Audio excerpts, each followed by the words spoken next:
Hi guys, welcome to Thief episode 3.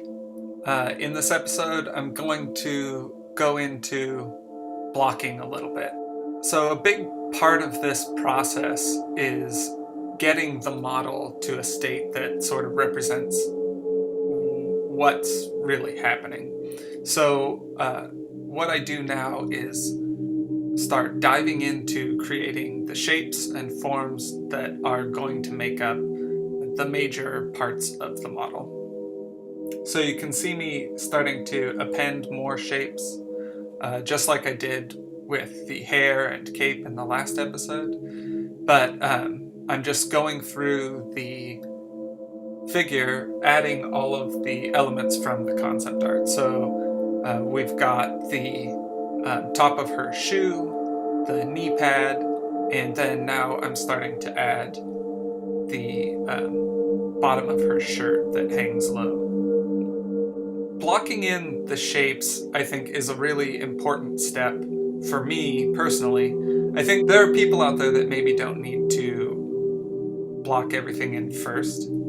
I definitely have friends that are artists that will just get straight into rendering in a certain spot, but I'm definitely a firm believer in the general to specific mentality and workflow.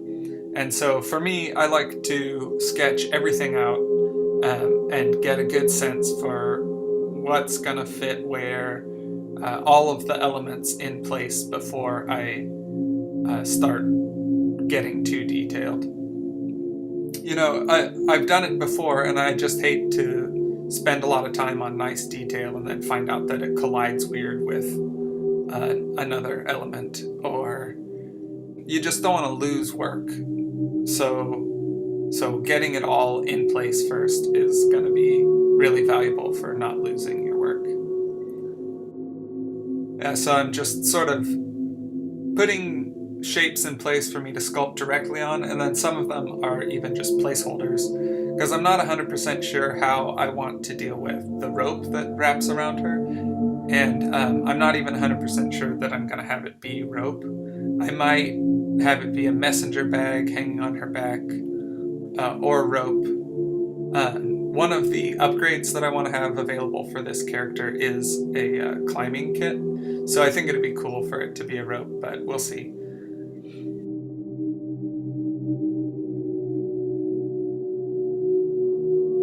So what I'm doing here, this is kind of a fun step, is I'm isolating the thigh and then creating a new shape for it. So the new shape is an exact copy of her thigh, but it's isolated and larger and bigger and a separate shape, so I can sculpt on it without affecting her leg.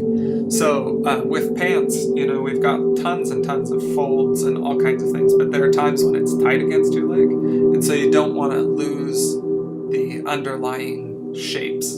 So I need to know when it is skin tight against her thigh versus when it is baggy and billowy.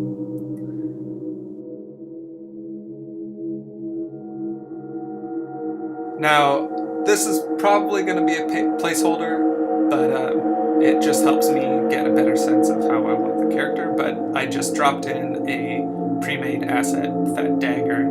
And by pre-made, I mean I made it earlier. I'm not using anyone else's sculpts in here. Now I go into her scarf, and I've got to decide exactly how cartoony I want to go with this. I mean, I like that she's kind of like a cute thief, or like even part ninja, so there's definitely some like anime influence on this character. So yeah, trying to decide how I want to deal with the little bunny ears on her scarf. We'll see. I might keep them, I might not, but I definitely want to see what it looks like and get the parts in place. And really, it doesn't take that long to add those shapes. Now, I'm working on her belt. Belts are like a funny difficulty. You've got to try and make it fit to the shape, but be rigid and like uniform. So takes a little bit of work to get it in there. Well, there you go. That's the end of this episode. I'm trying to keep the episodes short enough that you can watch them. And these aren't really technically tutorials, just sort of my thought process as I go through sculpting this figure. So I blocked in a lot of the shapes, and now I have almost all of the primary forms of the figure in place. And in the next episode, I should be able to start working out the details, getting a little more specific as I move through things like the folds of the cloth and even her musculature. But I'm going to try and keep these videos about 5 minutes so you can actually watch them and not go crazy. All right, guys, thanks for checking it out.